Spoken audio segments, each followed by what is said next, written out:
I hear that some of you want to know how it came about that Michael went to Japan. And I'm glad that I can actually tell you now. It was all a plot.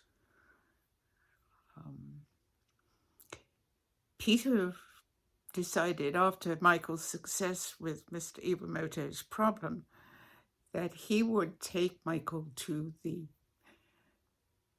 Go Club, which existed in Los Angeles.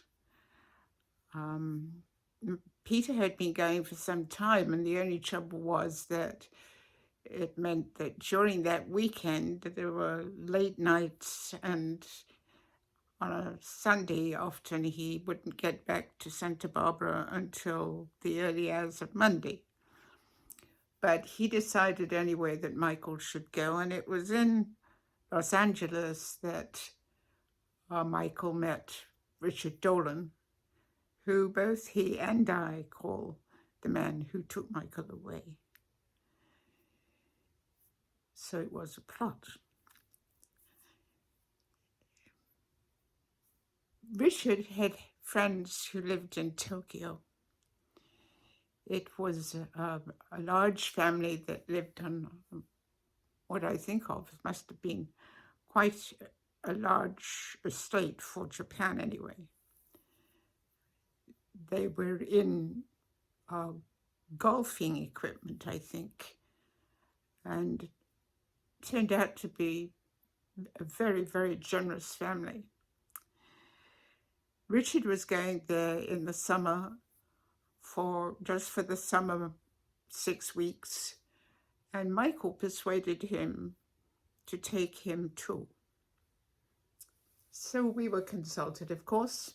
Peter came home with him and told me what the plan was, and I thought how wonderful for my son to go to Japan with Richard Dolan, who was Peter's friend, and learn a little about how the Japanese people lived.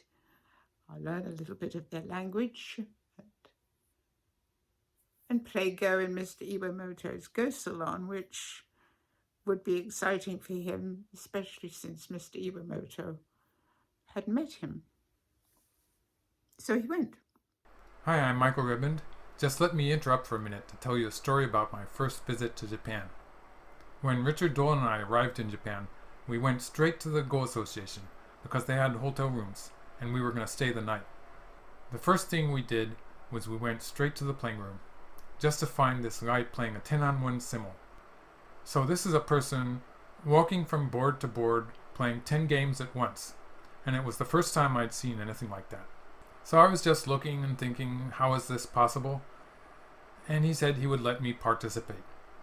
I was told that this person was celebrating his promotion to professional 9-dan. So he gave me 9 stones, so it's this huge handicap, and the amazing thing was the ease with which he beat me. And then he let it become a close game. I think he did that on purpose, and he finally beat me by just 1 point. So I was just amazed by this whole thing, and thinking a 9-dan professional is so special.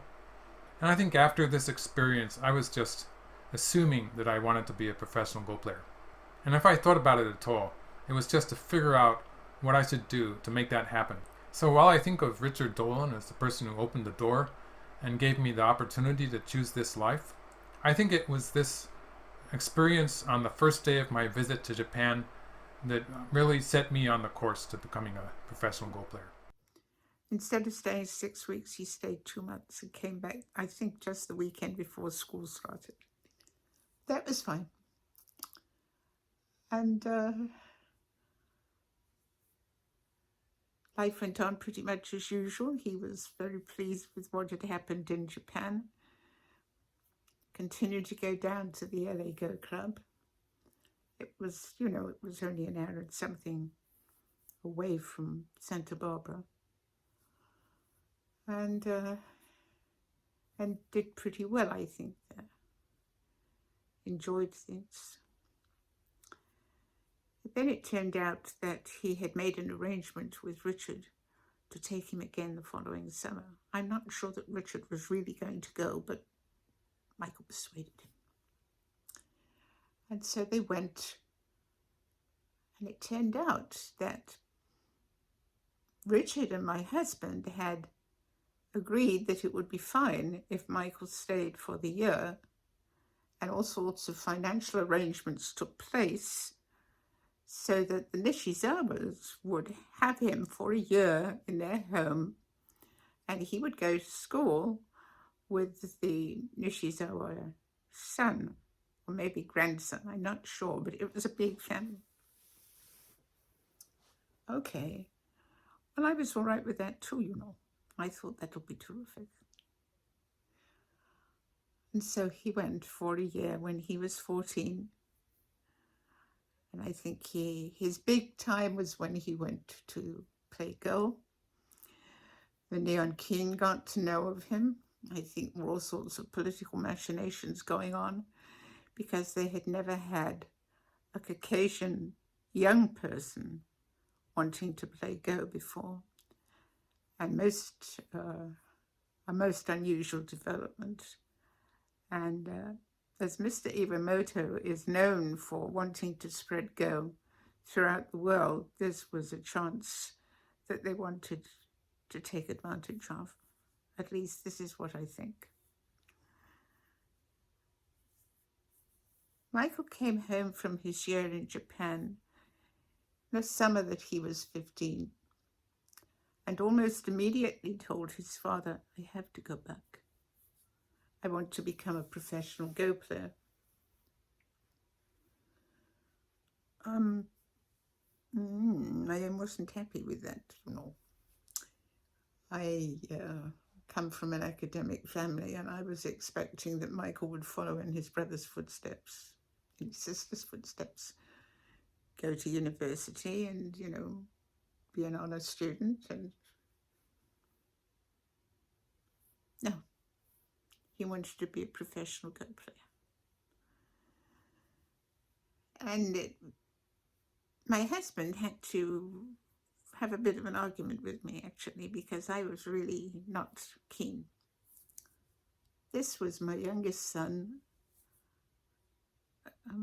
And like any mother, I suppose I can say, I was very much in love with him. He was a dear boy. It's not wrong to love your children, is it? But he was determined, and so Peter put it to me that I couldn't stand in his way when this is what he wanted to do. It was his right to choose. And if I loved him, I would let him go. And so he went, when he was 15, to Japan. And Peter and I did not hear from him.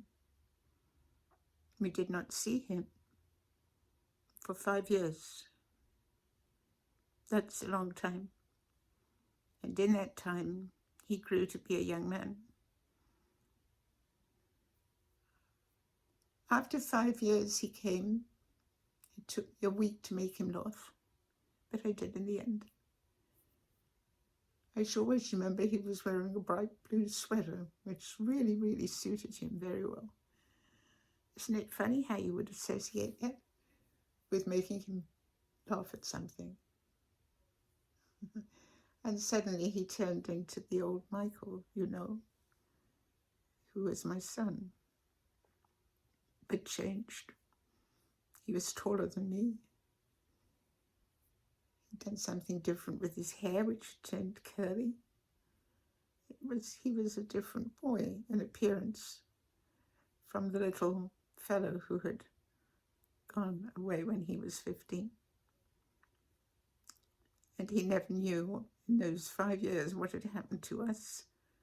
And we did not know really what had happened to him either.